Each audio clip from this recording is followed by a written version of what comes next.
معاذ بن جبل رضی اللہ تعالیٰ عنہ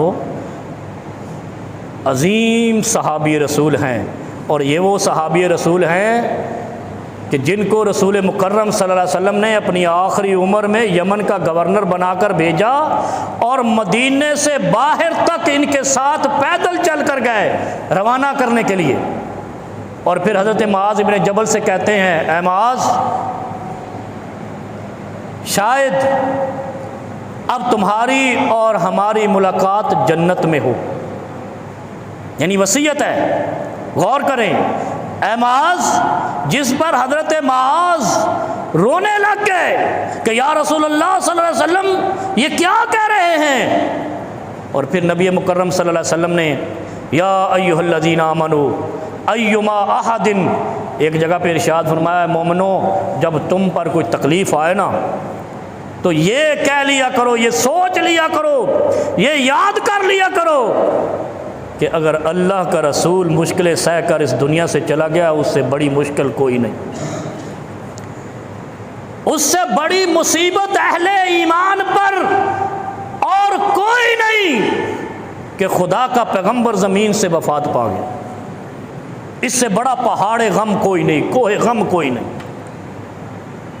یہ صحیح حدیث ہے، مسند احمد کی بھی ہے اور بھی کتب میں ہے، اور یہ ام المومنین سیدہ عائشہ رضی اللہ تعالیٰ عنہا کی روایت ہے۔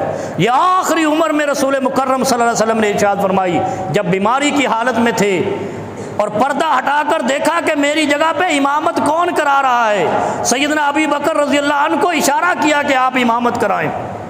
اس وقت کہا، ہے مومنو، جب تم پر کوئی مصیبت یا پریشانی آئے تو یہ یاد کر لینا کہ اگر پیغمبر خدا اس دنیا سے وفات پا گیا ہے ہمارے اندر سے، تو اس سے بڑا غم کوئی نہیں، اس سے بڑی مصیبت کوئی نہیں۔ مسلمانوں پر مصیبت ہی یہ ہے کہ پیغمبر کی وفات کے دن خوشی مناتے ہیں، اور اس سے بڑی آفت کیا ہے۔ اور آپ دیکھ لیں، جہاں جہاں وفات النبی کے دن خوشیاں منائی جاتی ہیں، وہاں وہاں پر مسلمان ذلیل و خوار ہو رہے ہیں، پریشان ہو رہے ہیں، جنگ زدہ رہتے ہیں، بدامنی میں رہتے ہیں۔ یہ خدا کے رسول کی بد دعا ہے، اس لیے کہ وفات النبی کا تو دین ہی نہیں ملتا ان کو 12 ربیع الاول کے علاوہ۔ اور نبی علیہ السلام کیا کہتے ہیں، اہل ایمان پر تا حشر اگر کوئی مصیبت آئے تو سمجھ جاؤ کہ یہ مصیبت کم ہے، پیغمبر کی موت سب سے بڑا غم ہے۔ حضرت معاذ بن جبل کو کہتے ہیں، اے معاذ، شاید اب آئندہ ہماری ملاقات جنت میں ہو۔ حضرت معاذ روتے ہوئے یمن چلے جاتے ہیں، پھر واپس آئے۔ حضرت عمر فاروق رضی اللہ عنہ کے دور میں بلایا گیا، مسجد نبوی میں بیٹھے رو رہے ہیں، یبکی عند قبر نبی۔ حضرت عمر رضی اللہ عنہ کہتے ہیں، اے معاذ، ما یبکی کا، ما یبکی کا، تجھے کون سی چیز رلا رہی ہے کہ تو یہاں آ کر مسجد نبوی میں رو رہا ہے؟ حضرت معاذ کہتے ہیں، یبکینی شیء سمعتہ من رسول اللہ صلی اللہ علیہ وسلم۔ ذرا غور سے سنیں،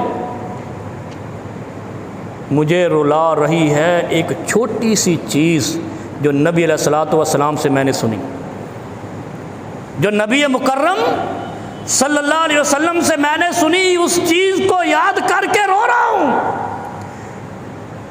اے معاذ، وہ کیا چیز ہے؟ فرمایا، ان یسیر الریاء شرک، ان یسیر الریاء شرک۔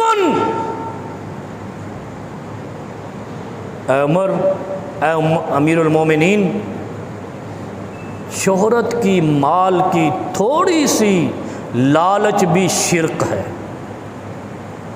جب سے میں نے یہ سنا ہے میں رو رہا ہوں کہ ہم کتنے ایسے معاملات ہیں، ان ہیبت الناس لا یمنعن رجلا ہیبت الناس یقول الحق اذا علمہ۔ کتنی ایسی جگہ ہیں جہاں ہم نے حق کو چھپایا ہے، حق کہنے سے اپنے آپ کو ہٹایا ہے، جبکہ ہمیں معلوم تھا کہ یہ حق بات ہے، سچ بات ہے، یہ کہہ دینی چاہیے، لیکن ہیبت الناس، لوگوں کے ڈر کی وجہ سے ہم نہ کہہ سکے۔ حضرت ابو سعید خدری رضی اللہ عنہ ساتھ تشریف فرما ہے، رونے لگ گئے، یا رسول اللہ صلی اللہ علیہ وسلم، کتنے ایسے مواقع ہیں کہ ہمیں معلوم تھا کہ یہ سچ بات ہے، لیکن ہم لوگوں کے ڈر کی وجہ سے سچ نہ کہہ سکے۔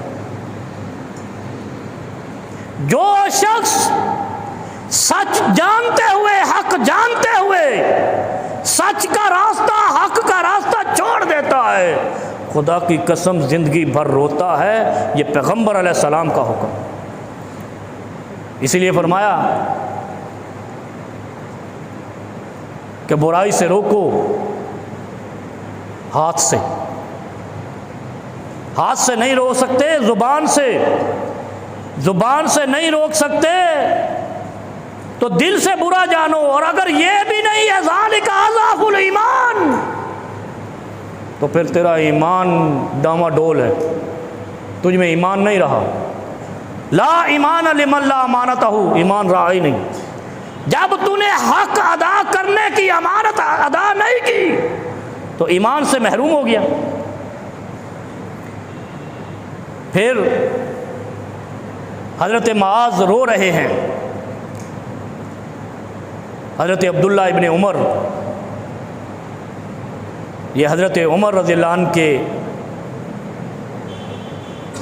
بیٹے ہیں، دانشور صحابی رسول ہیں، وہ حاضر ہوتے ہیں۔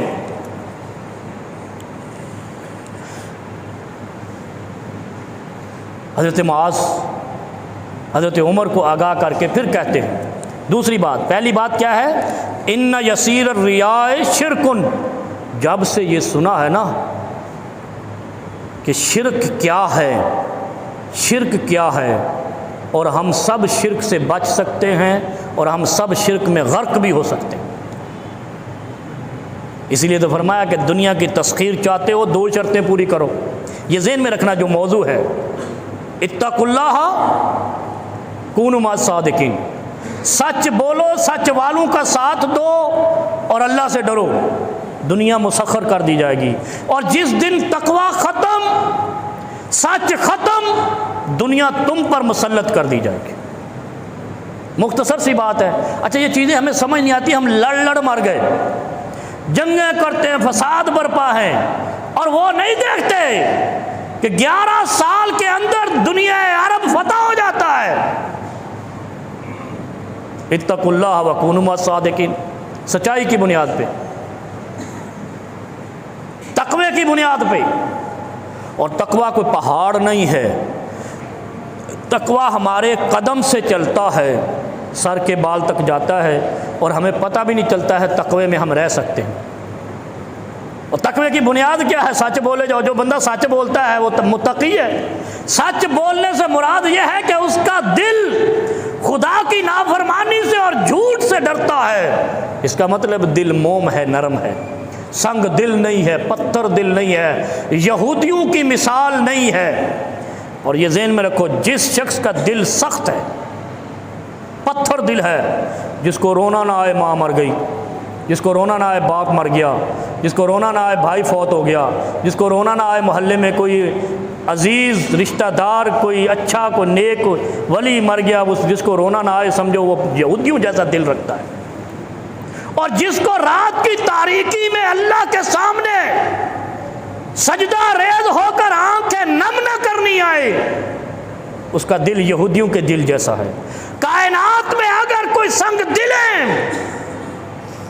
تو وہ یہودی ہیں، عیسائی نہیں ہیں۔ عیسائیوں کے بارے میں نبی مکرم صلی اللہ علیہ وسلم کا بھی حکم ہے کہ یہودیوں کی نسبت ان سے آپ دوستی کر سکتے ہیں، لیکن آپ کا دشمن یہودیوں نے عیسائیوں کو بنایا، کیونکہ انہوں نے اپنا ایک بلاک قائم کر لیا، یہودی عیسائی گٹھ جوڑ ہو گیا، اس لیے وہ ان کے چکر میں دنیا میں 2 بلاک بن گئے نا، مسلم بلاک اور یہودی بلاک، مغرب کا بلاک، اس لیے ہمارے ساتھ عیسائی نبرد آزما ہے۔ جس دن یہودیوں کا خاتمہ ہو گیا، یا یہودی مارے گئے، یا یہودی کمزور ہو گئے، عیسائی تمہارا دوست ہوگا۔ عیسائی نرم دل ہے، یہ نبی کائنات صلی اللہ علیہ وسلم کا حکم ہے۔ سب سے زیادہ ظالم یہودی ہے، اور اس کی مثال یہ فرمائی ہے کہ قلوبہم قاسیہ، یہ پتھر دل لوگ ہیں، اور پتھر دل ہونے کی وجہ سے اللہ نے ان کو ملعون قرار دیا۔ حضرت عبداللہ بن عمر جب تشریف لاتے ہیں حضرت معاذ بن جبل اور حضرت ابو سعید خدری رضی اللہ عنہ رو رہے ہیں، ذرا غور کریں مومنو، رونے والے دل بناؤ، رونے والے، اللہ کے سامنے، کسی کے سامنے نہیں، اللہ کے سامنے۔ جس شخص کا دل نماز میں کپ کپی کھا جاتا ہے وہ نرم دل ہے، مومن ہے، بس سچائی کو اختیار کرے۔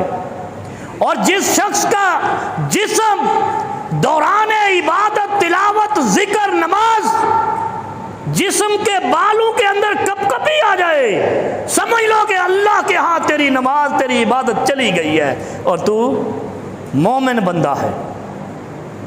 یہ کوئی بڑا پہاڑ تو نہیں ہے، ذرا حضور قلب چاہیے، حضور قلب، یہ دل ہے، دل یہ حاضر چاہیے۔ جس شخص کا دل جو کام کرے اس میں لگ جائے تو اس کو کیا کہتے ہیں؟ یہ بڑا اچھا آدمی ہے، بڑا مخلص آدمی ہے، بڑا سنسیئر آدمی ہے، کام اچھا کرتا ہے، نفیس کرتا ہے۔ اور جو بھی ملازم اچھا اور نفیس ہو، کتنی محبت ہوتی ہے باس کو، کبھی غور کرو۔ جس کو جتنا کام اپنا مالک، اونر، آقا جو بھی ہے، باس جس کو آج کل کی زبان میں کہتے ہیں، وہ دے اور وہ پورے کا پورا صحیح طریقے سے کر کے آ جائے، ساری زندگی اس کو کوئی نہیں نکالتا۔ وہ مجھے بتاؤ، اگر ہم رب کی عبادت میں ایسا دل لے آئیں تو رب اپنی جنت سے کبھی بھی نہیں نکالے گا۔ رب اپنی جنت کا فیصلہ دنیا میں اس کے لیے کر دے گا۔ جس کا دل اسی طرح کپ کپی والا ہو، جب خدا کے سامنے کھڑا ہو تو پورے کا پورا عمل نیت خالص اور صاف دل اور نرم دل کے ساتھ ادا کر دے۔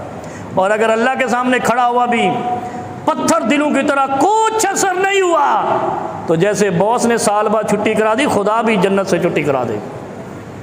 تو کام صحیح نہیں کرتا اور اللہ کہے گا تو عبادت صحیح نہیں کرتا، بات ختم۔